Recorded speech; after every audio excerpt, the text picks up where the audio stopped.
d'un seul sujet, contrairement à d'habitude. Donc, on parle de la question du Sahara occidental, des relations entre l'Algérie et le Maroc, et surtout des pressions euh, qu'ont exercées les États-Unis depuis quelques mois pour aboutir à la résolution du conflit qui dure maintenant depuis 50 ans et qui a fait que les relations entre les deux pays voisins, l'Algérie et le Maroc, n'ont cessé de se dégrader au fil des années. Donc aujourd'hui, on en discute. Il se trouve que le Conseil de sécurité vient d'adopter une nouvelle résolution concernant ce conflit. Elle a été adoptée par 11 voix pour, 3 abstentions et un pays qu'on n'a pas cité, en tout cas en direct, ça n'a pas été cité. On a suivi la séance du Conseil de sécurité, mais probablement qu'il s'agirait de l'Algérie, donc n'a pas participé au vote. Donc on discute de cette question-là. On a titré l'émission Algérie, Maroc, Sahara occidental. De quoi Trump se mêle-t-il? Évidemment, on pense à ces pressions-là, à la déclaration de son conseiller pour le Moyen-Orient, Steve Witkoff, qui prédisait un accord entre les deux pays, l'Algérie et le Maroc, sous 60 jours. On a donc 3 invités qu'on a le plaisir d'accueillir. Monsieur Ali Boukhlef, journaliste, qui a l'habitude de s'exprimer depuis plusieurs années sur cette question-là. Monsieur Rachid Boufous, qu'on a le plaisir de recevoir pour la première fois sur notre plateau, écrivain, architecte, je pense, un spécialiste d'urbanisme aussi, mais qui est aussi un observateur politique sur toutes les questions régionales. Il a signé un texte sur sa page Facebook concernant donc ce projet de résolution de conflit guidé par les États-Unis. On a évidemment le grand plaisir d'accueillir aussi Madame Khadija Mohsen Finan, politologue, spécialiste du Moyen-Orient, du Maghreb, spécialiste aussi de cette question qui s'exprime depuis plusieurs années, qu'on a eu à quelques reprises donc à accueillir au sujet même de cette question-là. Et je me rappelle que Madame Khadija Mohsen Finan a déjà prédit que la solution préconisée par le Maroc, à savoir une autonomie, serait finalement donc l'issue réaliste, si je me trompe, donc corrigez-moi, Madame voilà, et qui finirait par adopter. Donc, je vous donne tout de suite la parole, Madame Mohsen Finan, donc pour nous dire c'est quoi le contenu. Vous avez lu la dernière mouture du projet de loi, pas projet de loi, pardon, de la résolution qui vient d'être adoptée. Qu'est-ce qu'il contient? En quoi il est différent des autres versions? Il y en a eu plusieurs depuis le 23 octobre dernier. Il y a eu plusieurs échanges. Les médias ont fait état de plusieurs divergences entre les membres permanents, évidemment, entre un camp plutôt occidental mené par les puissances occidentales et un camp avec l'Algérie, la Russie et la Chine. C'est quoi les principaux éléments de cette résolution qui vient d'être adoptée, Madame Khadija Mohsen Finan? Fadli. Oui, moi je l'ai lu rapidement parce que les choses sont en train de se faire, comme vous le savez. Alors je pense qu'il y a la mission des Nations Unies, la MINURSO, a été reconduite pour 1 an. Alors qu'il a été question qu'elle soit reconduite soit pour 6 mois, soit pour 3 mois. Donc là, il y a un changement. Il est question d'autodétermination. Et je pense que le rôle de l'Algérie et de la Russie a été important pour qu'il y ait cette mention, c'est-à-dire que pour que les Sahraouis, le Front Polisario ne disparaissent pas et qu'ils puissent jouer un rôle. On verra plus tard si ça se fera. Donc je pense que la Russie a joué un rôle très important. Alors contrairement à ce que vous disiez, moi je ne dirais pas qu'il y ait un camp occidental et un camp avec l'Algérie, la Russie, etc. Parce que je crois que les choses sont en train d'être reconfigurées. intérêts, on l'a bien vu. La Russie a d'excellentes relations avec le Maroc aujourd'hui. Le ministre marocain des Affaires étrangères s'est même déplacé cet été, enfin en septembre ou en octobre, et il s'est déplacé et il a vu son homologue russe. Donc je crois que aujourd'hui on n'est plus du tout dans la diplomatie des blocs, mais on est dans la diplomatie des intérêts. Alors mon premier avis là-dessus, c'est que effectivement Trump y est pour beaucoup. L'avantage, c'est que ça fait un peu bouger les choses.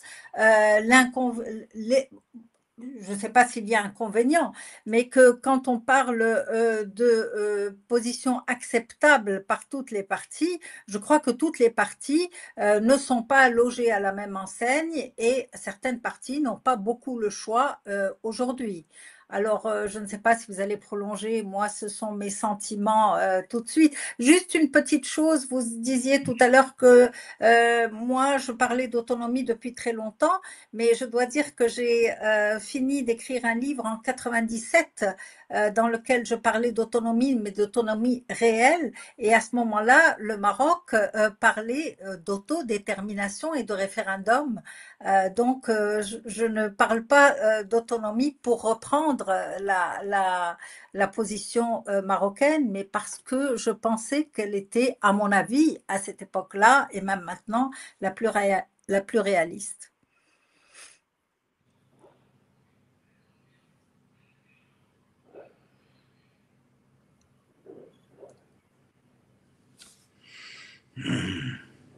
Non, on n'entend pas. Ta voix n'est pas audible.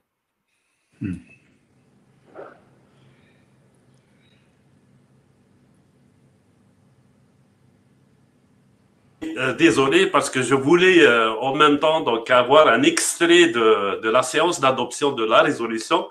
Donc j'ai fermé mon micro. Je disais, vous parlez d'autonomie réelle depuis plusieurs années et le Conseil de sécurité dans la résolution qui vient d'adopter, il parle aussi d'une véritable autonomie. J'aimerais revenir toujours avec vous, Madame Khadija.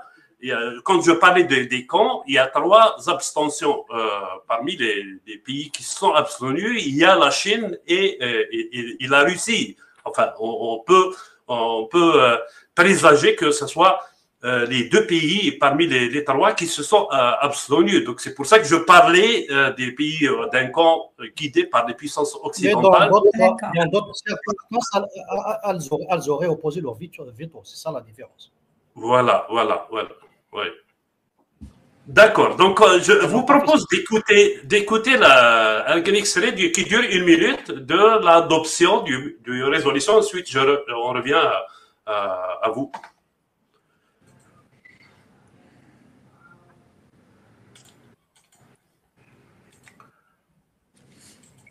Pardonnez, donc ces délais, c'est les aléas du direct. La résolution, elle vient d'être tout juste adoptée. Donc on a dû faire un extrait parce que on a enregistré même une partie de la séance. Voilà, donc c'était l'adoption de la nouvelle résolution consacrée au conflit donc, du Sahara occidental. Je m'adresse maintenant à Monsieur Rachid Boufous. Est-ce que Monsieur Boufous, est-ce que cette résolution va satisfaire donc le Maroc? Même si la résolution, visiblement, je ne l'ai pas encore lue, elle ne dit pas que la solution préconisée par le Maroc, à savoir l'autonomie dans le cadre de la souveraineté marocaine, n'est pas l'unique solution de sortir de ce conflit selon les termes de cette résolution, alors qu'on a vu dans les médias marocains pendant les dernières semaines dire, annoncer que les carottes sont cuites pour le Polisario et pour l'Algérie et que l'approche marocaine, c'est celle-là qui va être décidée en tout cas préconisée par le Conseil de sécurité, qui se dit aujourd'hui ouvert à d'autres propositions de sortir de ce conflit et qui consacre aussi le Polisario comme interlocuteur important, en tout cas à part entière, dans la résolution de ce conflit-là. Moi, je pense qu'il faudrait d'abord attendre que la résolution soit publiée, hein, qu'on puisse la lire, parce que vous savez très bien que dans ces textes diplomatiques, les virgules, les points, les ponctuations, les tournures de phrases sont très importantes et pour pouvoir justement dire ce qu'il en est. Aujourd'hui, on passe à un vote, hein, on voit qu'il y a une majorité donc, qui a voté, 11 voix sur 15 qui ont voté donc, pour cette résolution. Ça ne veut pas dire que le Maroc a gagné, ça ne veut pas dire que l'Algérie a perdu, ça ne veut pas dire que le Polisario non plus, il est hors course. Je pense qu'il faut raison garder, hein, au-delà de tout ce qu'on peut dire et lire et voir. Toujours est-il qu'aujourd'hui, si le principe d'autonomie est entériné par le Conseil de sécurité, donc ça peut être une voie de discussion entre les protagonistes, hein, à savoir le Maroc, le Polisario et bien sûr l'Algérie. Parce qu'encore une fois, le Maroc a toujours dit que l'Algérie n'était pas une puissance intéressée, mais plutôt une puissance concernée. Donc, il a toujours voulu que l'Algérie, qu'il y ait un face-à-face, parce qu'encore une fois, c'est un conflit de leadership en Afrique du Nord. Hein. Ce n'est pas une question qui est, je pense que l'affaire du Sahara, même si elle est importante pour le Maroc, elle est secondaire, je pense, pour l'Algérie, qui cherche beaucoup pour affirmer sa suprématie en Afrique du Nord et pour le reste de l'Afrique. D'ailleurs, le discours officiel algérien a toujours été ainsi. Donc aujourd'hui, nous avons vu durant les dernières semaines que les États-Unis avaient fait des déclarations à travers le représentant de ce pays au Moyen-Orient et son représentant justement pour l'Afrique du Nord et tout. Ils ont quand même annoncé qu'il y aurait l'ouverture de négociations ou au moins de pourparlers de paix entre le Maroc et l'Algérie, et ne serait-ce que pour réouvrir les frontières, rétablir les relations diplomatiques, d'accord, et ouvrir plus tard des discussions plus approfondies avec toutes les parties, sous l'égide peut-être d'un consortium international, hein, parce que de toutes les façons, cette affaire du référendum, même si elle est adoptée aujourd'hui, il faut mettre en place donc des pourparlers élargis. Il n'y aura pas simplement un vis-à-vis entre le Maroc, l'Algérie et le Polisario, mais il y aura aussi des puissances internationales qui vont chapeauter aussi cette rencontre. Monsieur Boufous, je ne suis pas sûr d'avoir compris ce que vous dites sur les référendums. Est-ce que le Maroc n'exclut pas la possibilité d'un référendum sur la résolution du conflit?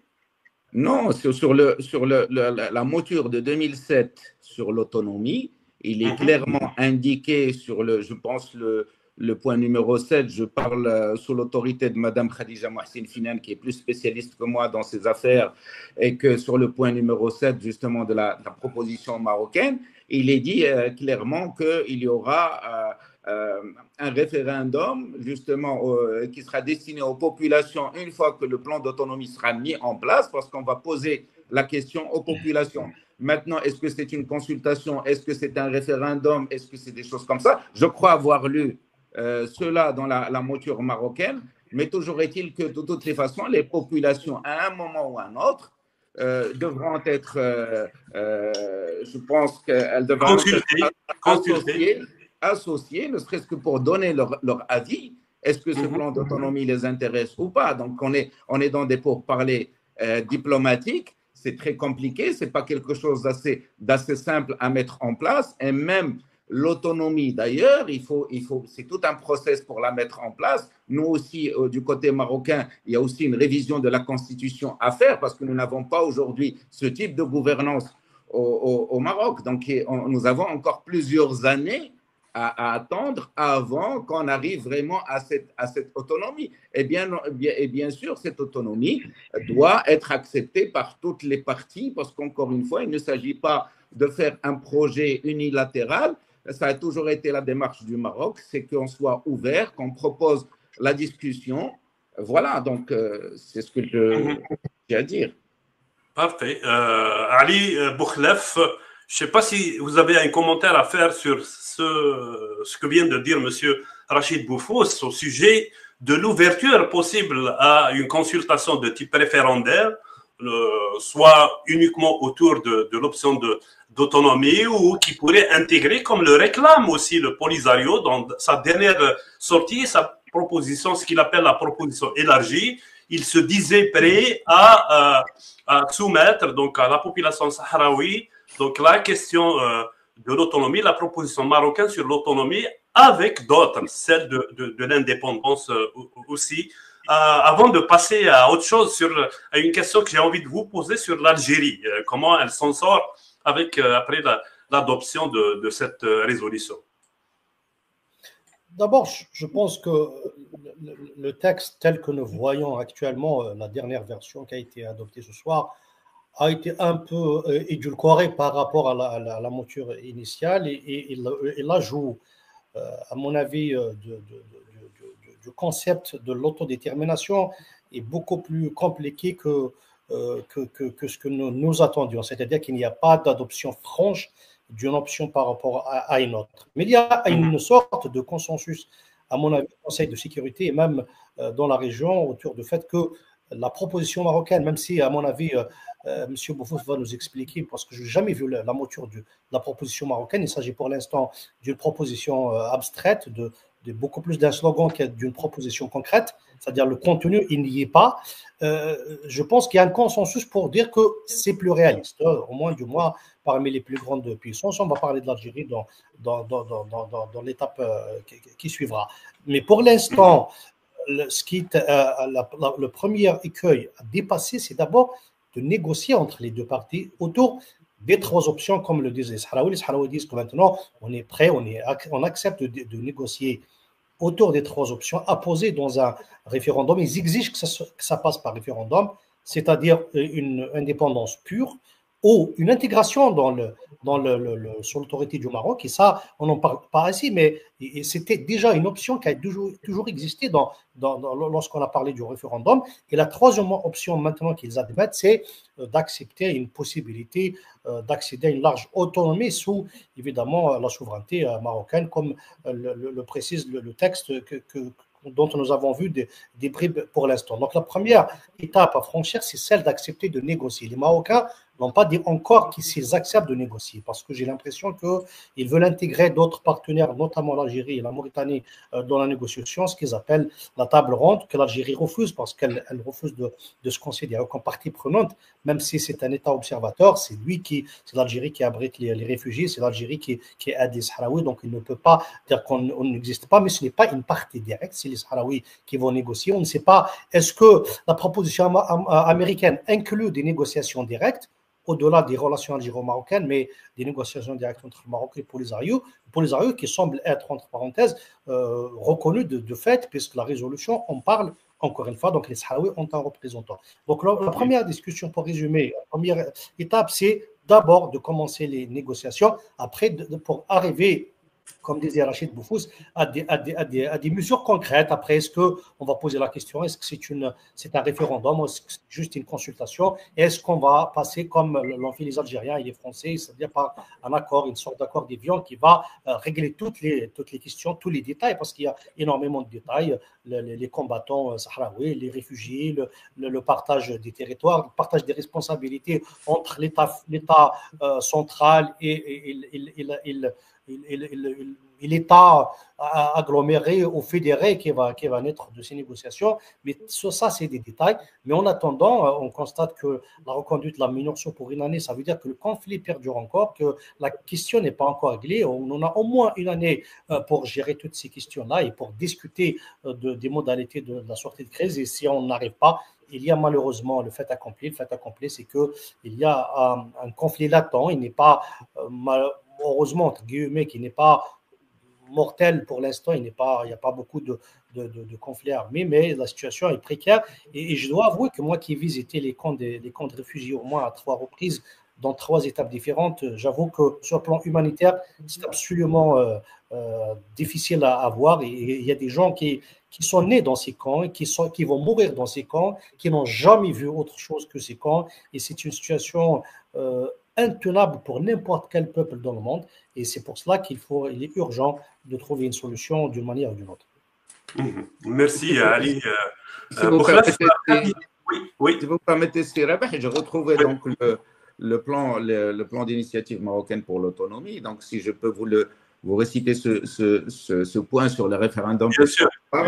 C'est au chapitre 3 et ça s'appelle Processus d'approbation et de mise en œuvre du statut d'autonomie. C'est le point 27 et qui dit que le statut d'autonomie de la région fera l'objet de négociations et sera soumis à une libre consultation référendaire des populations concernées. Ce référendum constitue, conformément à la légalité internationale, à la Charte des Nations Unies et aux résolutions de l'Assemblée générale et du Conseil de sécurité, le libre exercice par ces populations de leur droit à l'autodétermination. Ça, c'est écrit dans la mouture marocaine. D'accord. Donc, il y a bien une consultation. Alors je vous informe juste qu'il y a un discours royal dans 5 minutes du roi Mohamed VI qui va s'exprimer sur le sujet. Oui. D'accord. Khadija Mohsen Finan, vous sembliez tout à l'heure ne pas être d'accord avec ce que disait Rachid Boufous quand il parlait de la possibilité de référendum. Donc, sur le référendum, en 2007, il a été question, effectivement, ce qui vient d'être lu par M. Boufous, c'est tout à fait le cas. J'ai le sentiment que l'option référendaire a été écartée depuis et qu'on a gardé uniquement, en tout cas pour la partie marocaine, l'autonomie. L'autonomie au sein d'un Maroc souverain. Et pour en revenir à l'autonomie, je me dis que si depuis… Oui, mais Rachid Boufous, il disait consultation qui peut être référendaire éventuellement autour de la question de l'autonomie. Ça veut dire que la question qui sera posée aux Sahraouis, ça sera juste autour de l'autonomie et pas sur d'autres solutions possibles. Mais alors, moi, je voudrais… on revient au plan Becker de 2003. Et le plan Becker n'a pas été retenu. Et il n'a pas été retenu notamment parce qu'il est très difficile d'organiser un référendum aujourd'hui. On ne sait pas, mais à mon avis, il n'y aura jamais de référendum.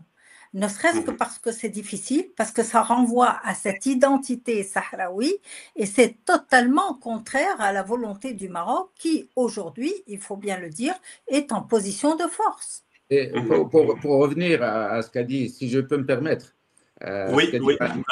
Juste 30 secondes, justement, Rachid Boufous, une seconde. C'est-à-dire, est-ce que ce qui a été adopté par le Conseil de sécurité n'est pas une contradiction?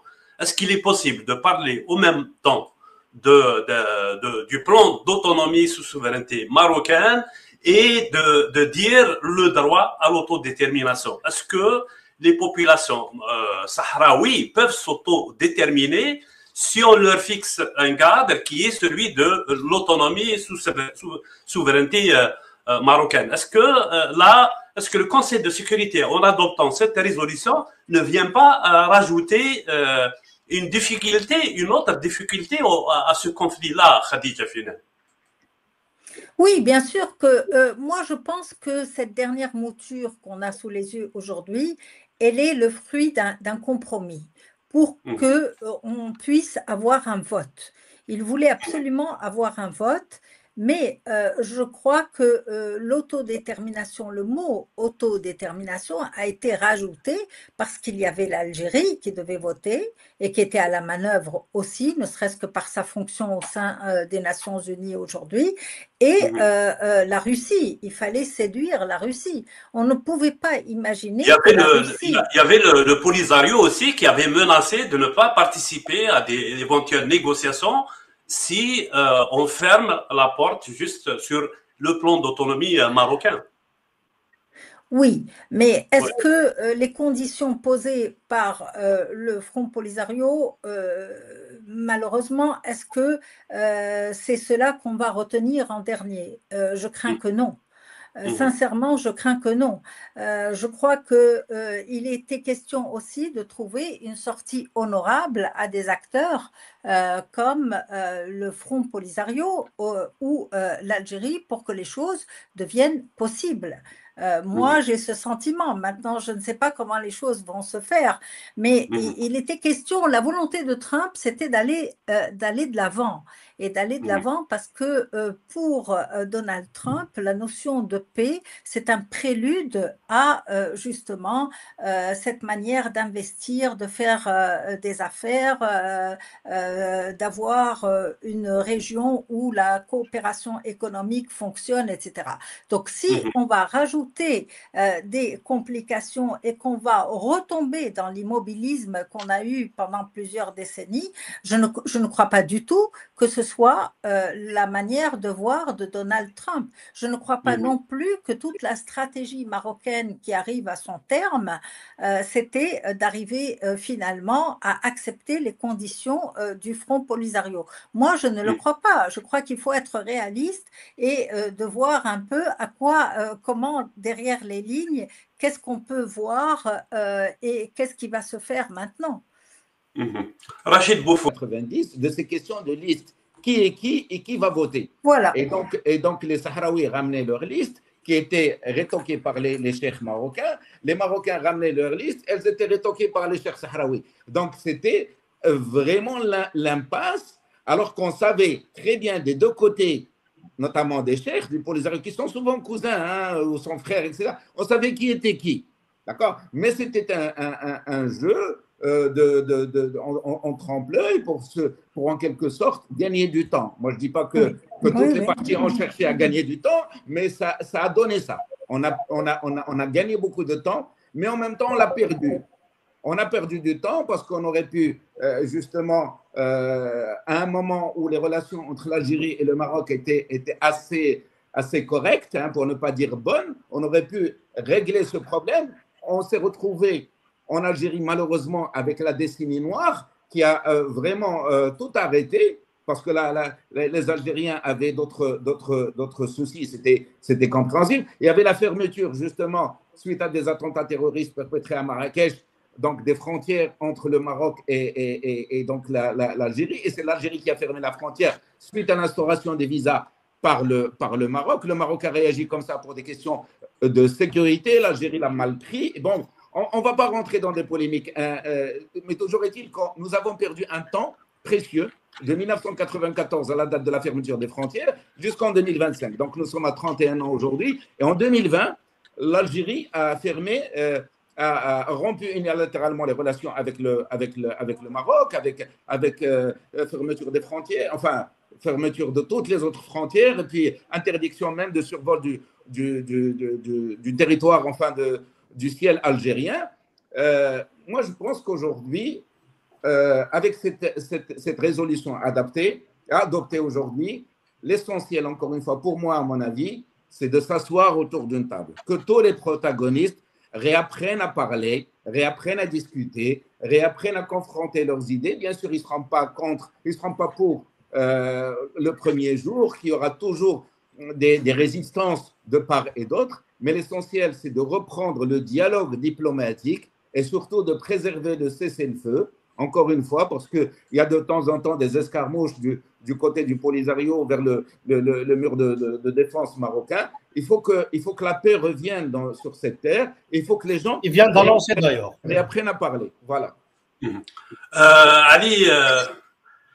Ali Boukhlef, comment, j'ai une question qui me taraude, comment on vient de l'entendre de la part de Rachid Boufous et de Khadija Mohsen Finan, je pense qu'elle a acquiescé, comment il est impossible d'organiser un référendum pour l'autodétermination du peuple sahraoui et dire que les populations sahraouies vont être consultées, y compris par voie référendaire, sur la question de l'autonomie. Je veux dire, comment il est possible de consulter les Sahraouis pour une option qui est celle de l'autonomie préconisée par le Maroc.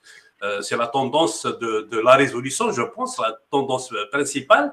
Et en même temps, dire non, pourquoi l'option du référendum sur l'indépendance n'est pas retenue, n'est pas réaliste, c'est parce qu'il est impossible de faire un recensement de la population sahraoui.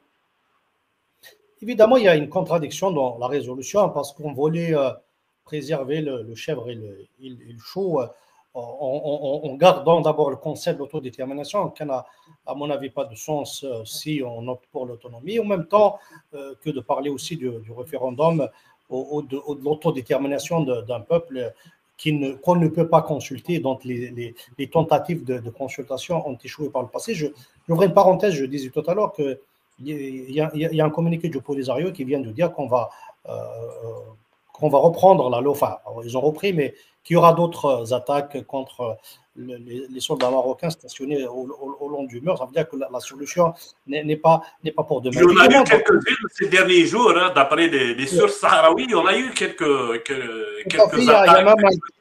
Il y a un communiqué qui vient de tomber qui dit qu'on va encore augmenter la cadence de ces attaques. Je ne sais pas à quoi cela renvoie, peut-être c'est juste pour peser dans la balance. En tous les cas, en tout état de cause, la situation est là sur le terrain. C'est-à-dire que si on ne trouve pas un compromis négocié, rien ne sera possible, même s'il y a un volontarisme américain qui veut passer par la relation algéro-marocaine pour tenter de régler le conflit, alors que tout le monde sait que la problématique entre les deux pays est différente du conflit sahraoui, même si le conflit a souvent pesé dans les relations entre les deux pays. En 88, en 89, les deux pays ont dépassé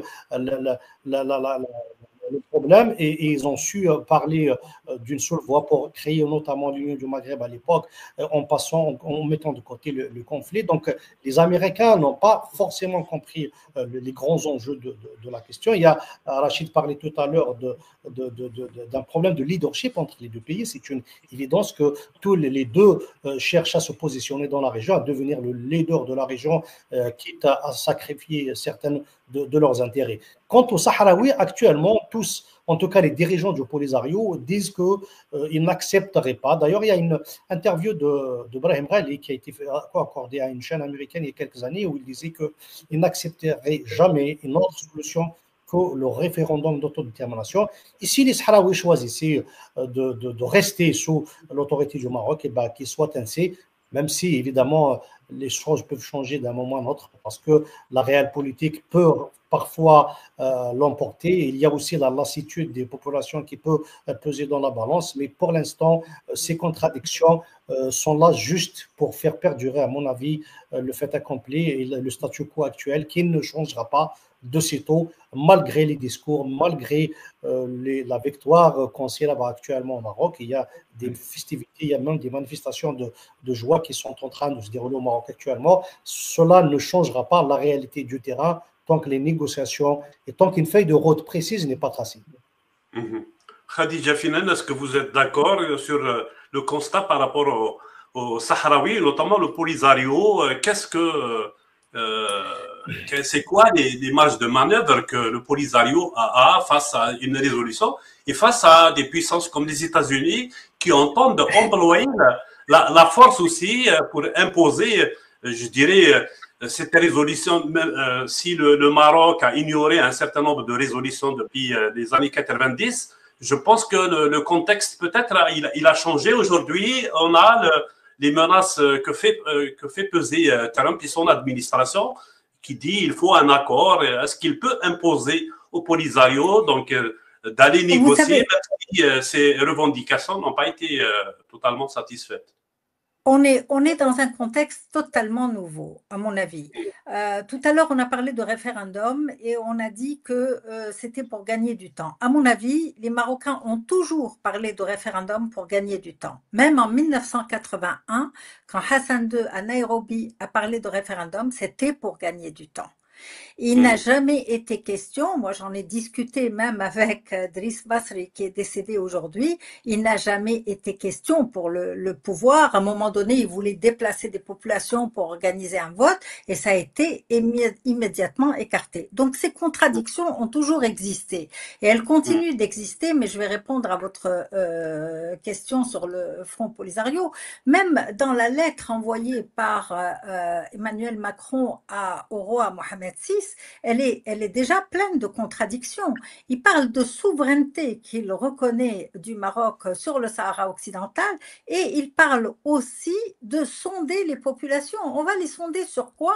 À partir du moment où il y a autodétermination.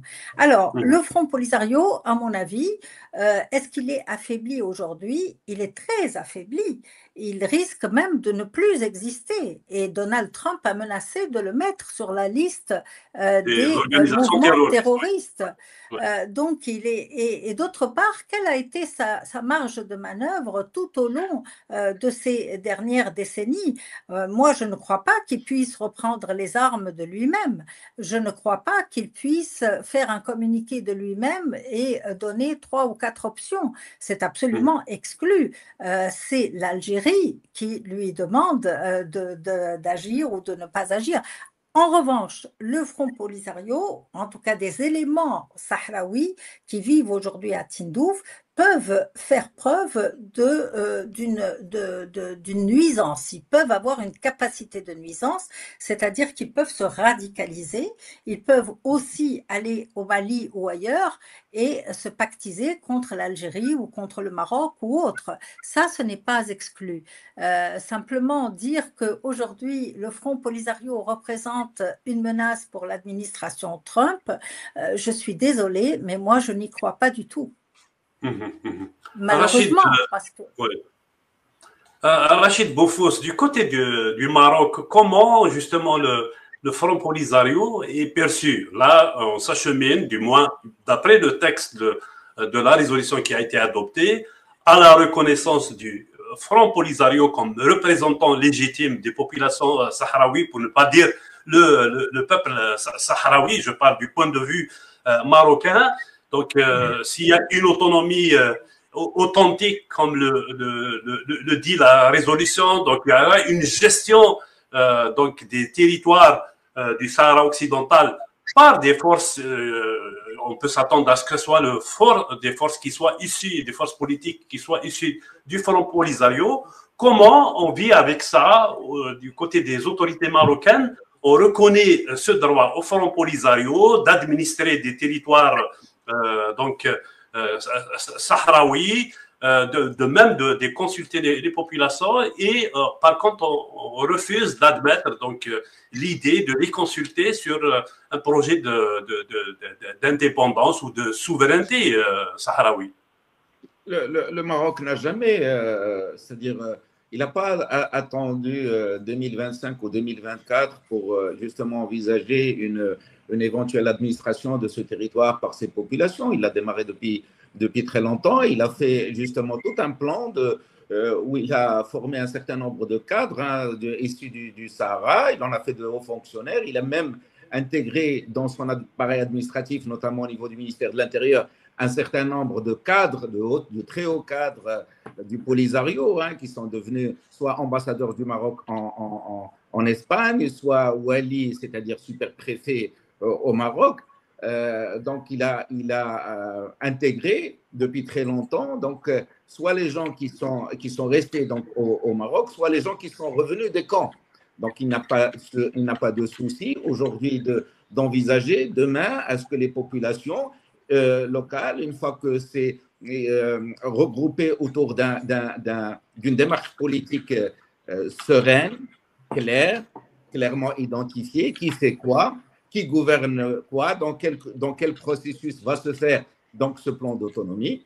Le Maroc n'a aucun souci à ce que les populations, il l'a toujours dit dans son plan d'autonomie, à ce que les populations s'autogèrent elles-mêmes. Et d'ailleurs, la réalité aujourd'hui économique sur le terrain, et moi je suis, de par ma formation d'architecte et d'urbaniste, j'ai travaillé pendant 20 ans donc, au Sahara, notamment à l'Ayoun, notamment à Dakhla, notamment à Smara, à Guilmim. Donc je connais très bien ce qui s'est fait là-bas, je connais vraiment qui possède quoi. Donc au Sahara, il faut savoir qu'aujourd'hui, les richesses du Sahara appartiennent aux populations. Je vous donne juste un exemple, par exemple sur la pêche. Tout ce qui est pêche artisanale, et nous avons plus de 8000 barques. Et là, je peux vous inviter, Madame Khadija, à venir avec moi dans les villages de pêche que j'ai construits. Et vous allez voir que les licences de pêche appartiennent en totalité et uniquement aux populations sahraouies, du Sahara, natives du Sahara, et pas à une population qui est issue de l'intérieur du pays. Pour le commerce, la même chose. Pour plein de choses. Aujourd'hui, les gens qui travaillent à Fos Bokra, dans les mines du phosphate, qui ne sont pas très productifs, contrairement à ce qu'on peut dire. Ça ne représente même pas 3% du global des phosphates qu'on extrait au Maroc. eh ben, l'Office péruvien du phosphate, il fait beaucoup plus du social que de l'exploitation de richesses. Donc, il maintient contre vents et marées 400 ouvriers sur cette mine, alors qu'il aurait pu très bien la fermer. Et il faut savoir encore une fois que lors des accords de Madrid en 1975, l'Espagne voulait céder le Sahara donc, au Maroc et à la Mauritanie, à condition de garder plus de 35% donc du phosphate de Bokra, qu'elle a continué à gérer avec le Maroc jusqu'aux années 2000, et d'avoir accès aux mers poissonneuses donc, de ce territoire saharien. Donc, il y a eu beaucoup d'informations fausses et fallacieuses qui ont été véhiculées sur une supposée spoliation des richesses. Non, dans la réalité, il n'y a pas de spoliation des richesses. Maintenant, il faut que ces richesses soient sauvegardées pour ces populations, y compris pour les populations qui sont de l'autre côté de la frontière dans les camps en Algérie, que les gens qui sont aujourd'hui depuis 50 ans, qu'on ne puisse pas leur faire perdre tout espoir d'un avenir meilleur, qu'ils puissent revenir justement au Maroc et de s'asseoir encore une fois autour d'une table, de discuter pour fabriquer un avenir meilleur autour de toutes ces populations. Je disais tout à l'heure que l'autonomie sera difficile. Oui, elle sera difficile. Pourquoi? Parce qu'on a toujours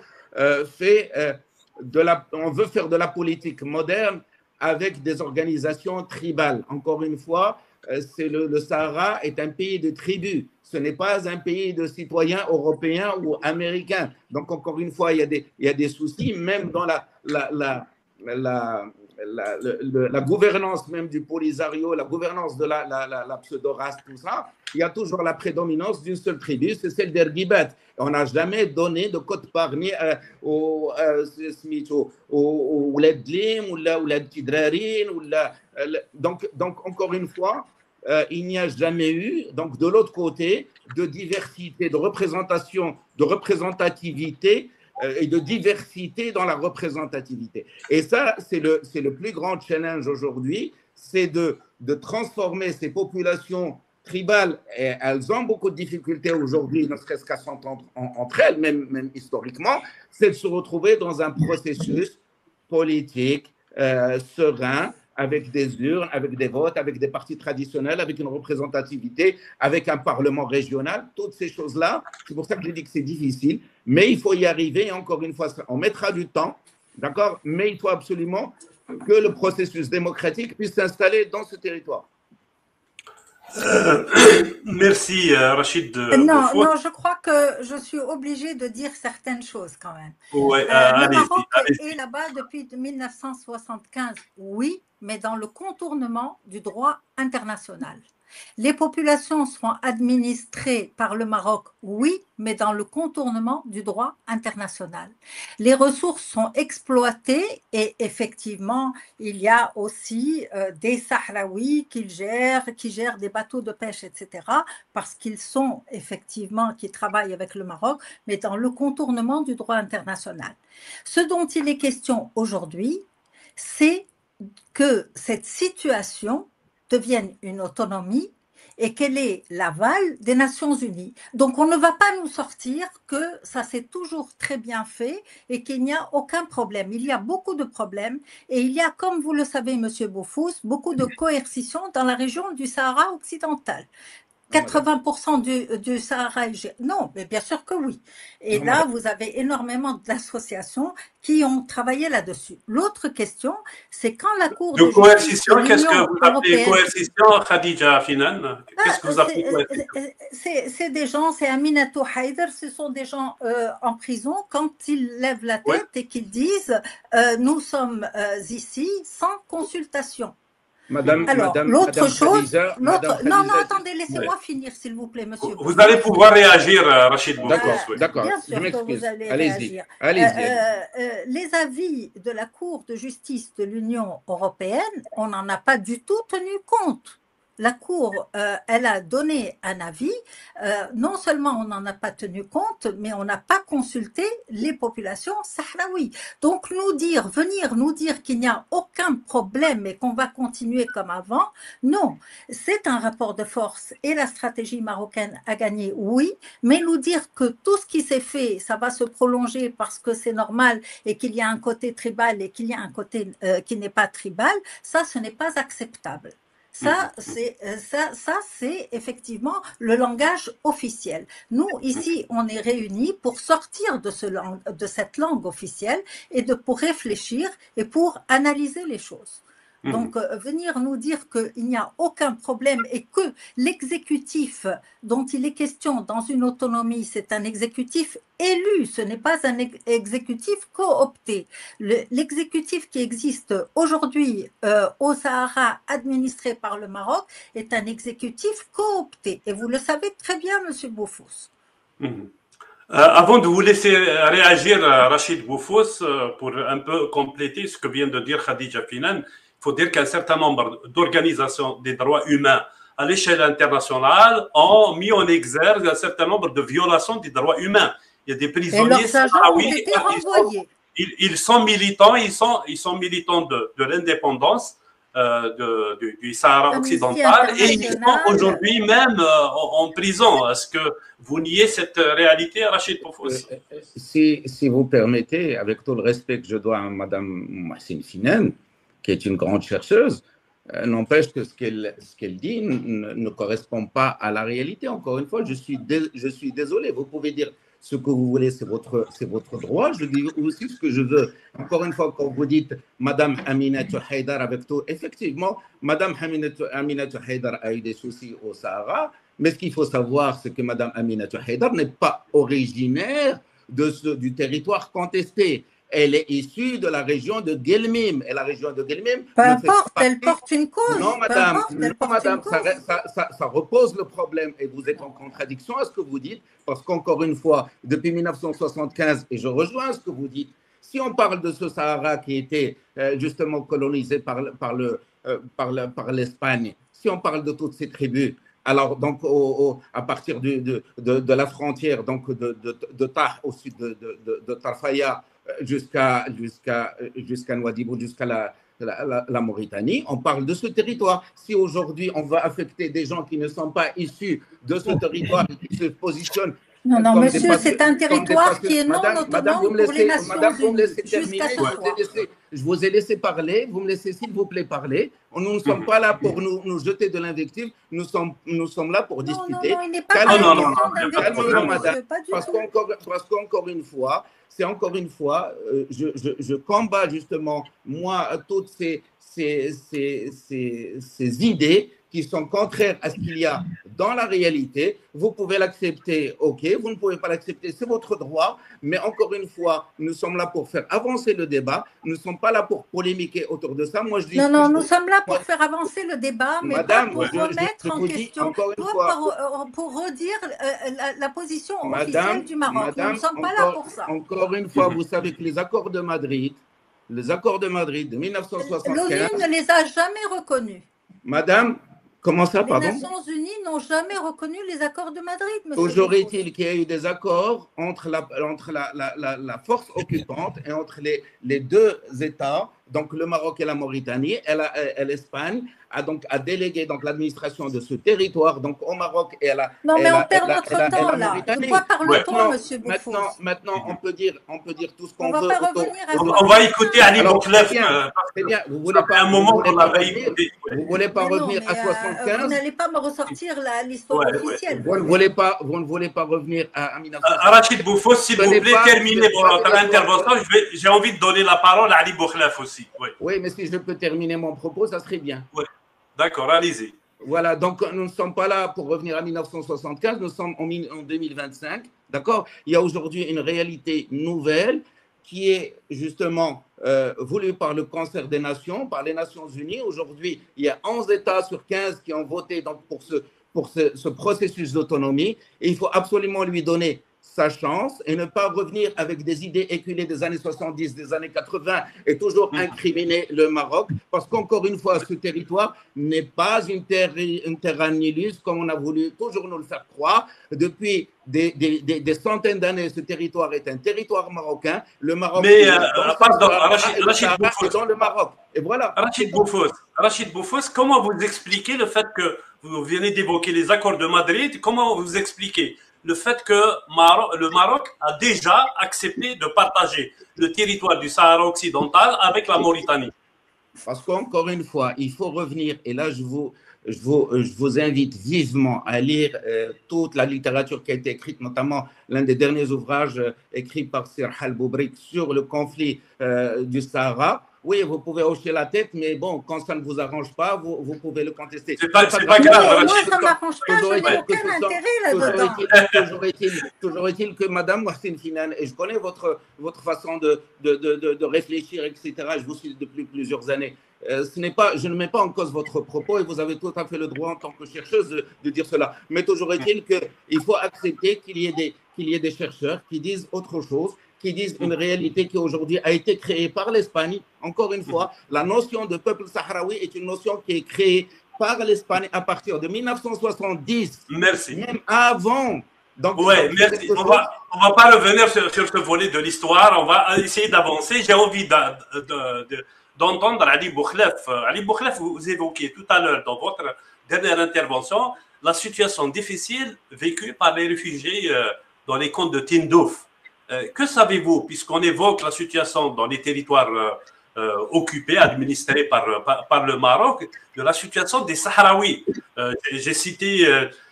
Lorsque Rachid Boufos parle d'histoire millénaire, dans ce cas-là, la France n'existerait pas. L'Allemagne actuelle n'existerait pas parce qu'elle est créée sous sa forme actuelle en 1852. L'Italie actuelle n'existerait pas. Nous, tous les pays d'Afrique du Nord, nous n'existerions pas sous la forme actuelle. La Tunisie aurait pu réclamer aussi des frontières de la période carthaginoise. La Perse, l'Iran actuel peut réclamer toutes les frontières du sud-est asiatique, mais on parle des frontières nées après les grandes colonisations. Mais ça, c'est de l'histoire, on ne peut pas revenir en arrière. Donc demain, les Marocains viendront aussi réclamer l'ouest de l'Algérie comme ils le font parce qu'ils auraient fait allégeance. Non, l'Algérie aussi réclamerait un jour les frontières ouest de l'Algérie jusqu'à Oued Melouia parce que le royaume numide arrivait jusque-là. Arrêtons ces discours de l'histoire, on parle de maintenant 2025, il y a une réalité. La réalité, c'est que j'ai rencontré personnellement des Sahraouis qui habitent dans les territoires occupés, ce que les Nations Unies, le droit international qualifie en tant que tel, qui me disent effectivement, on peut avoir des chalutiers, on peut avoir des petites barques de pêche, mais pas plus que cela, pas plus de 2 employés. Les grandes sociétés, c'est pour les gens qui sont estampillés marocains. Donc, ce sont des réalités aussi que dénoncent les Sahraouis. J'ai jamais été, je l'avoue, mais j'aurais aimé y aller faire un reportage. Pourquoi le Maroc alors refuse l'accès du journaliste à cette région-là? Pourquoi un journaliste français, alors l'Algérie, je me pose la question sur les camps. Maintenant, on parle des camps. Ce n'est pas la Suède, mais les gens n'ont pas faim. Ça, je peux vous l'attester. Il y a les organisations internationales, il y a l'Algérie qui donne ce qu'ils peuvent. Les routes sont tracées, il y a une route goudronnée, ils ont l'électricité. Alors, quand je suis parti en 2018, en 2008, la première fois, ce n'était pas évident. Maintenant, ils ont l'électricité, ils ont les routes, il y a des points d'eau. Il n'y a pas d'eau courante comme ça peut être chez nous en Tunisie ou ailleurs, mais il y a quand même des points d'eau où ils peuvent s'abreuver, où ils peuvent ramener de l'eau, mais ça reste des réfugiés qui sont dans des conditions très difficiles. La gestion politique d'un camp de réfugiés, ça ne peut pas être aussi comme dans un pays normal. Ils sont dans une situation précaire, passagère, donc transitoire. Ils ne peuvent pas vivre dans de belles maisons, ils ne peuvent pas avoir des emplois que peuvent avoir les Algériens ou les Marocains de l'autre côté, ou je ne sais qui. Donc, ça reste difficile. Quant à la gestion politique, le respect des droits de l'homme, là, on entend de ce que je veux, je ne pouvais pas, il faut être honnête, je ne pouvais pas tout voir, mais quand je discutais en privé avec des jeunes Sahraouis, parce qu'il n'en restait pas beaucoup, la majorité sont engagés dans les forces armées, dans ce qu'ils appellent l'armée sahraoui, ou d'autres travaillent, soit ils font de la contrebande du travail, ils sont en Espagne, ils sont en Algérie, ils sont un peu partout dans le monde. Donc les peu qui restent, tous, ils sont fanatisés, ils veulent en découdre, mais il y a une autorité politique du Polisario et évidemment, j'imagine que l'Algérie ne laissera pas, parce que ça sera un casus belli aussi avec le Maroc, si jamais des missiles partirient, des roquettes partirient du sol algérien pour attaquer le Maroc. Donc, ça va être perçu comme une attaque, donc ça va être une guerre. Et l'Algérie n'a jamais autorisé ça parce qu'elle n'a pas voulu. Par contre, il y a ce sentiment d'en découdre et c'est compréhensible pour des populations qui vivent, je disais, enfermées carrément parce que elles ne veulent pas retourner au Maroc. Si elles voulaient le faire, elles l'auraient fait, mais elles n'ont pas voulu le faire. En Algérie, ils ne peuvent pas, sinon ils vont se dissoudre dans la société algérienne, donc ils vont abandonner. C'est à peu près comme vivent certains Palestiniens. Donc c'est dans cette situation, mais sur le plan politique, c'est compliqué. Par contre, Khadija Finan disait tout à l'heure que c'est l'Algérie, l'Algérie aide le Polisario, c'est tout le monde le sait, mais nier aussi l'existence du mouvement indépendantiste. Non, je ne l'ai jamais nié. Non, non, non. Je dis qu'il n'a pas d'autonomie au niveau militaire. Il n'a pas d'autonomie au niveau militaire et de la prise de décision politique aujourd'hui, oui. Oui. Mais je ne nie pas son existence.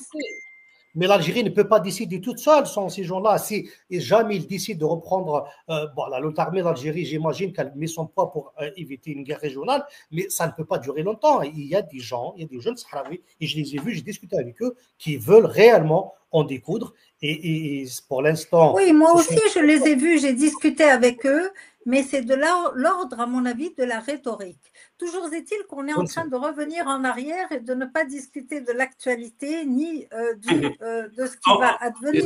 Discutons de l'avenir, Madame Khadija. Oui, justement, oui, on va discuter de l'avenir. Et le passé est polémique. Le passé est polémique.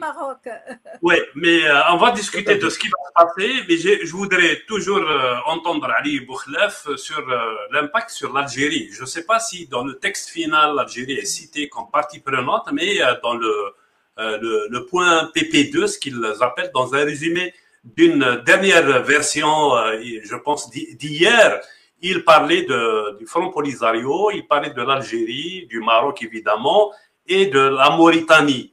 Face à des déclarations que l'Algérie a toujours fait, comme quoi elle n'est pas partie prenante du conflit, est-ce que en étant cité dans une résolution du Conseil de sécurité comme un pays qui est invité à participer, à favoriser justement une solution à ce conflit-là, est-ce que c'est un échec pour la diplomatie algérienne? Et c'est quoi justement l'impact sur l'attitude algérienne qui est faite de soutien, vous l'avez rappelé, au Front Polisario, elle héberge donc dans les camps de Tindouf des dizaines de milliers, si ce n'est quelques centaines, peut-être il y a des chiffres qui parlent de 170 000 réfugiés. 150 à 200 000, les chiffres sont difficiles à établir. Parce que sur place, par exemple, petite parenthèse, il arrive qu'on trouve une famille dans un camp et le lendemain, on la trouve dans un autre camp. Donc, c'est difficile réellement à recenser. Est-ce que c'est un échec, cette résolution-là, pour l'Algérie, ou est-ce que ça fait déjà des années que la tendance, qu'on voyait la tendance en faveur de la solution préconisée par le Maroc? Je ne sais pas si c'est un échec parce que les autorités algériennes ne s'expriment pas. Elles ne m'ont jamais consulté lorsqu'elles voudront s'exprimer. On attend qu'elles donnent leur avis. Mais ce qui est certain, c'est que le Maroc a enregistré un succès, si j'ose dire, sur au moins sa proposition d'autonomie. Donc, l'option du référendum d'autodétermination comme unique solution n'est plus acceptée. Mais dans ce genre de conflit, dans ce genre de situation, l'histoire nous a appris que on ne sait jamais quand ça va finir, parce qu'en 2020, on pensait que c'était fini avec le premier mandat de Trump, mais finalement, l'arrivée de Joe Biden a changé quelque peu la donne et le conflit était gelé. Donc, ça peut geler encore une fois le conflit. On ne sait pas qu'est-ce que ça va donner, sauf si les Marocains, là je viens de voir des extraits du discours du roi Mohamed V qui tend sa main aux réfugiés de Tindouf pour saisir cette occasion. On ne sait pas qu'est-ce que ça va donner et je ne pense pas que l'Algérie puisse bloquer un tel processus si le monde entier se met d'accord sur l'avancée. Mais après, les termes que vont utiliser les Algériens. Vous avez vu, comme moi, le discours du président Tebboune la dernière fois où il disait que nous ne pourrons pas être plus sahraouis que les Sahraouis. Je pense que c'est parler de cela en substance en disant que si ils choisissent d'accepter les négociations sur le plan d'autonomie, l'Algérie ne pourra pas s'opposer en tous les cas, en tout état de cause. Au-delà de ce que diront les autorités algériennes, ce qui est évident, c'est qu'une paix dans la région profitera à tout le monde. Voilà.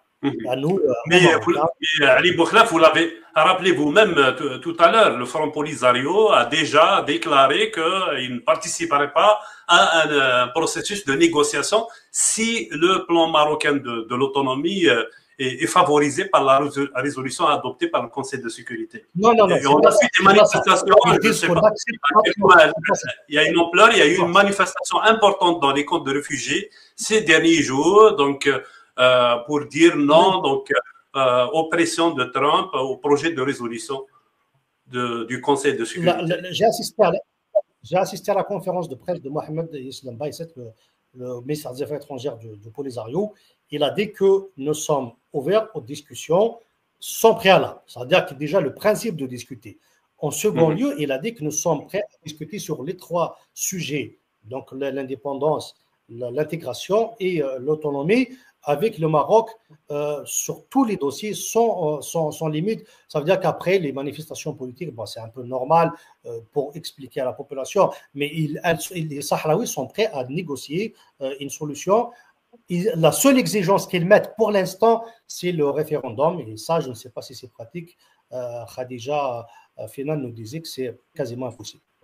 Donc, avant de poser ma prochaine question, puisqu'on parle du Front Polisario depuis tout à l'heure, comme du Maroc, de l'Algérie, et de cette résolution, il y a des gens qui peuvent se poser la question pourquoi il n'y a pas un représentant du Front Polisario ou un militant sahraoui invité sur Alternative. On a essayé de faire une émission ces derniers jours, à 2 reprises, on l'a reporté une première fois et puis on a dû l'annuler donc une deuxième fois parce que c'est l'invité qui était prévu, qui a décliné donc l'invitation pour ses raisons personnelles. Donc, évidemment, Alternative est ouverte à recevoir des représentants du Front Polisario, des militants sahraouis pour discuter justement de cette résolution, mais aussi de l'avenir de la question du Sahara occidental. Khadija Finan, parlons de l'avenir. Qu'est-ce qui va se passer selon vous dans les prochaines semaines?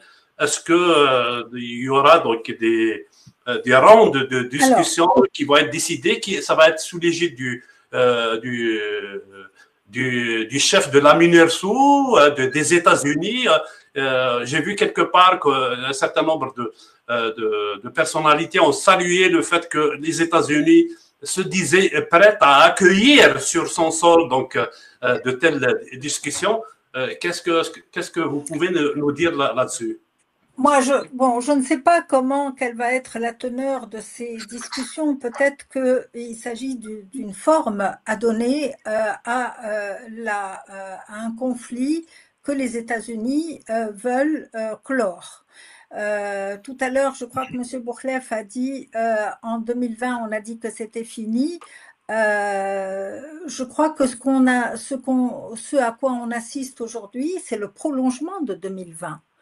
2020, décembre 2020, donc c'est la normalisation de la relation entre le Maroc et Israël, voulue par l'administration Trump. L'administration qui est venue par la suite, Biden, n'est pas revenue sur cette décision, non, pas du tout. Et on assiste aujourd'hui à une validation d'un état de fait au Maroc par les Nations Unies. Donc les discussions, elles vont porter dans ce sens. Je crois qu'il y a quelques années encore ou quelques décennies, le Front Polisario aurait pu peser sur le type d'autonomie qu'il peut avoir, sur le nombre de Sahraouis ou autres. Aujourd'hui, à mon avis, ce n'est plus possible. Ce n'est plus possible, c'est une question de rapport de force. C'est une question de rapport de force et si on a édulcoré le texte de la résolution, dans les faits, il y aura peut-être discussion, mais in fine, c'est le Maroc qui décidera du type d'autonomie qu'il y aura. Peut-être même qu'on conservera la situation actuelle et qu'on l'appellera autonomie. Je ne sais pas, je ne veux pas prédire. Est-ce qu'il y aura réellement une autonomie? Auquel cas, c'est extrêmement difficile parce que les autres régions pourraient être tentées par la même chose. Est-ce qu'il y aura un exécutif à part? Est-ce qu'il y aura un enseignement à part avec des programmes scolaires enseignés? Quel nombre de Sahraouis, où vont aller les Sahraouis? Si vous voulez, dans cette résolution et dans tous les débats qu'on a eus pendant tout ce mois d'octobre, il y a quand même deux inconnus, à mon avis. C'est que vont devenir les Sahraouis. Je ne sais pas s'ils vont négocier ou pas négocier, s'ils vont taper du poing sur la table ou pas. Et la deuxième inconnue, c'est quel type d'autonomie il va y avoir dans cette région, dans un Maroc souverain. Et à mon avis, ce n'est pas pour rien que cela ne figure pas dans les textes et explicitement à New York. Khadija Finan, justement, est-ce que l'adoption aujourd'hui de cette résolution ne va pas accélérer les investissements prévus par les pays occidentaux dans les territoires sahraouis? Ali Bouchlef évoquait tout à l'heure le non-respect des arrêtés de la Cour de justice européenne, notamment dans les accords commerciaux que l'Union européenne a signés avec le Maroc. Aujourd'hui, est-ce que ce n'est pas un chèque en blanc qu'on offre donc à ces puissances? J'ai appris qu'il y a une délégation états-unienne qui s'est rendue à l'Ayoun hier ou aujourd'hui. Donc, est-ce qu'on ne va pas aller dans les investissements tout de suite? Mais maintenant, bien sûr. La sécurité, c'est prononcé. Mais écoutez, les investisseurs sont déjà sur place. C'est-à-dire que l'AFD, son patron, y est allé et il a même avancé le chiffre de 150 millions d'euros sur, je ne sais plus, 3 ou 5 ans.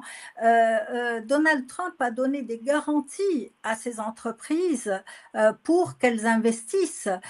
Il a même dit qu'il allait ouvrir un consulat à l'Ayoun en donnant des dates. Je veux dire, les choses sont en place, elles vont se faire. Simplement, ces investisseurs, ils avaient besoin que ce territoire soit reconnu marocain par les Nations Unies. Et d'ailleurs, je vais vous dire, Hassan II le disait, il disait tôt ou tard, il faut que notre titre de propriété du Sahara soit déposé à la conservation foncière des Nations Unies. Ce qu'on est en train de faire aujourd'hui et ce que le Maroc est en train de faire, c'est de déposer ce titre de propriété à la conservation foncière des Nations Unies, car ce n'était pas le cas.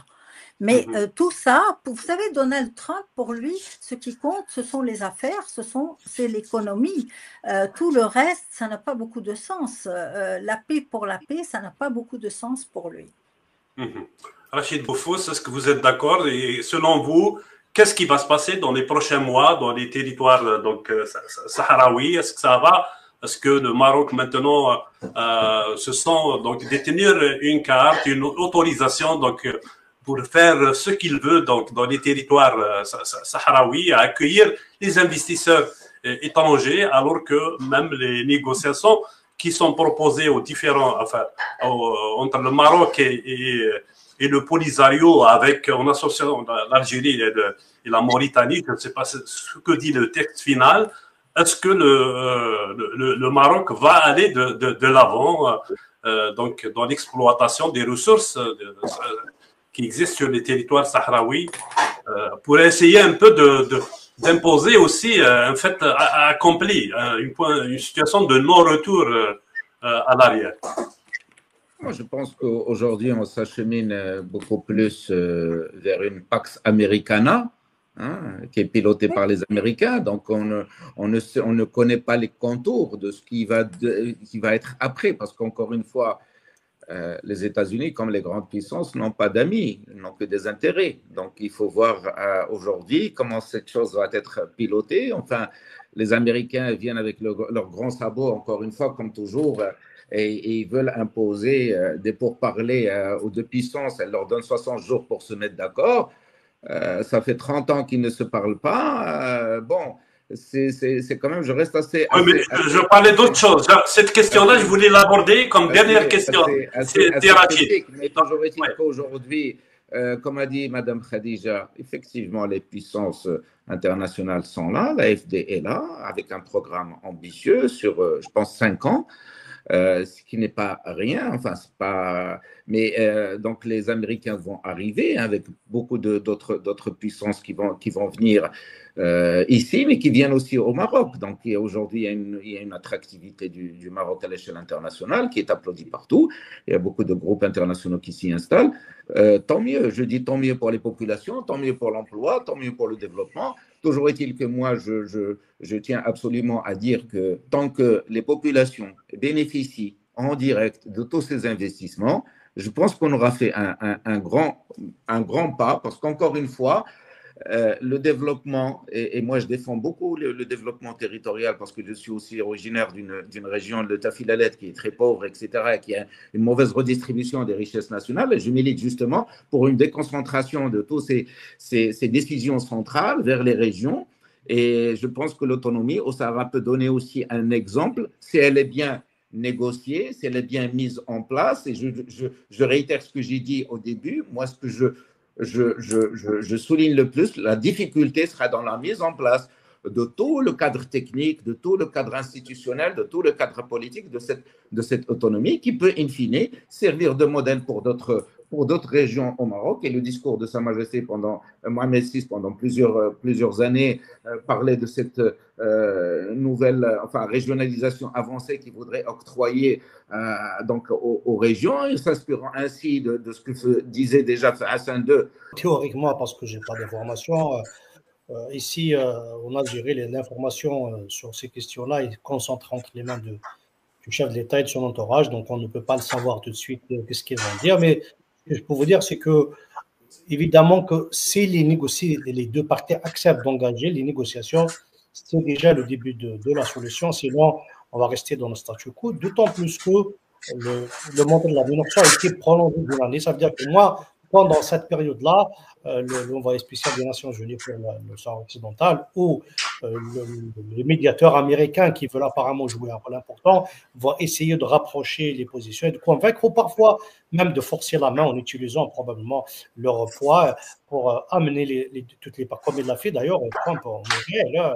À Gaza, il a utilisé ce qu'il sait faire de plus, rapprocher les gens pour en finir et commencer ses investissements économiques, parce qu'in fine, c'est tout ce qui l'intéresse. Donc, le début des discussions et des négociations est un indicateur très important sur la suite. Sinon, on va rester dans cet entre-deux qui va faire perdurer la crise. De statu quo, ça ne va pas s'aggraver. Je ne pense pas on va voir la situation s'aggraver. Mais dans le cas où les négociations ne commencent pas tout de suite, ça va être difficile. Merci Ali Boukhlaf. Je vais terminer donc avec un dernier tour de table sur le futur des relations entre l'Algérie et le Maroc. J'ai indiqué tout à l'heure, donc au début de l'émission, la déclaration de Steve Witkoff, donc le conseiller de Trump au Moyen-Orient, qui disait prévoir un accord, donc une résolution du conflit, un accord de paix. C'est l'expression qu'il avait employée entre l'Algérie et le Maroc. Rachid Boufous, est-ce que après cette résolution-là, est-ce que vous pensez qu'il y a un dégel entre l'Algérie et le Maroc dans les prochains mois auquel on pourrait s'attendre? Sincèrement, c'est Rabah, ce dégel, je l'appelle de mes voeux. Je veux absolument que les relations entre le Maroc et l'Algérie, et même avec la Tunisie, deviennent plus sereines, deviennent plus simples, comme elles l'étaient auparavant, à différentes époques de cette histoire commune. Nous avons un destin commun, la langue, la tradition, la religion, beaucoup de choses qui nous lient, qu'aujourd'hui c'est malheureux qu'on soit séparés. Donc, je milite toujours pour qu'il y ait ce rapprochement entre les peuples d'Afrique du Nord et qu'il y ait qu'on mette un peu de côté, qu'on essaie de résoudre en bonne intelligence. Quand même on est des peuples assez intelligents, comment on n'arriverait pas à s'asseoir autour d'une table, à régler ces différends, sans faire ni perdant ni gagnant autour de ce conflit qui a trop duré. et juste pour développer cet espace qu'à un moment, il y a eu un espoir de le développer à partir de 1989 avec l'Union du Maghreb arabe. Malheureusement, elle a avorté dans le temps pour différentes raisons à laquelle on ne reviendra pas ici. Mais toujours est-il que moi, je suis confiant dans ce rapprochement entre le Maroc et l'Algérie pour un rétablissement des relations et sur la base de cette fraternité qui a toujours existé entre le peuple marocain et le peuple algérien, que j'appelle de mes voeux. Et j'espère qu'encore une fois que les tambours de la guerre se taisent indéfiniment et qu'on revienne à un espace économique, social, politique, serein dans cette partie du monde. Voilà. Merci, Khadija Finan. Pour la même question, est-ce que vous vous attendez à un dégel, à une reprise des relations diplomatiques, des relations commerciales, ouverture éventuellement des frontières entre les deux pays? Non, moi je m'y attends pas du tout parce que le contentieux entre l'Algérie et le Maroc n'est pas lié à la question du Sahara occidental. Il date de 1962 et il portait déjà sur la question des frontières. Il porte sur d'autres questions, ne serait-ce que la question du leadership.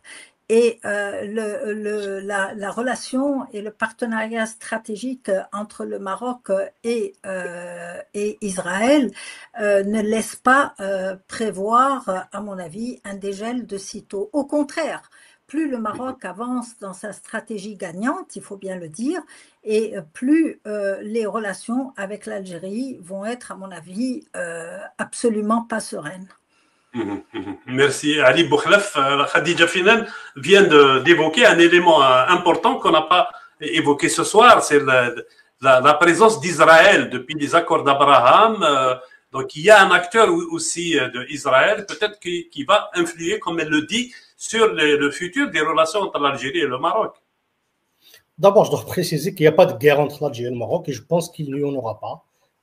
Du moins, la guerre classique, parce qu'on parle d'accord de paix, il n'y a pas eu de guerre. Il y avait un fait accompli, une situation de fait où les deux pays n'avaient pratiquement pas de relations, même avant la fermeture, avant la cessation des relations diplomatiques en 2021, 2021. Donc, la situation était déjà exécrable avant. Il faut aller du côté des frontières pour se rendre compte que ce n'est absolument pas facile d'ouvrir les relations, plutôt les frontières actuellement.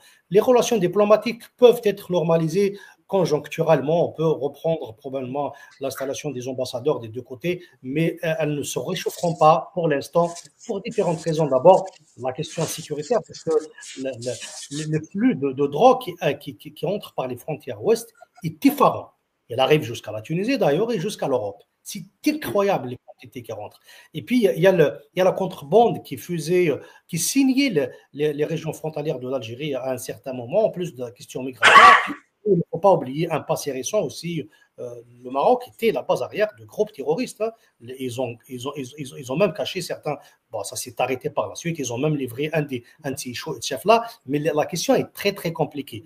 Il peut y avoir des discussions sur ce plan-là. Je n'ai jamais compris pourquoi il n'y a jamais eu de négociation d'ailleurs sur cette question-là. Mais cela, ça va prendre du temps, même si, comme je l'ai dit, il pourrait y avoir, apparemment, il y a des tentatives de médiation de certains pays du Golfe et même des États-Unis pour la reprise des négociations, un peu plutôt des relations telles qu'elles étaient avant 2021, c'est-à-dire l'échange d'ambassadeurs, probablement le retour au déplacement des populations sans visa, parce que l'Algérie a imposé le visa, mais le Maroc ne l'a pas fait, même s'il y a la parenthèse de la Coupe d'Afrique des Nations qui va arriver dans quelques mois. Il y aura probablement l'ouverture d'espace aérien, mais ça va rester là.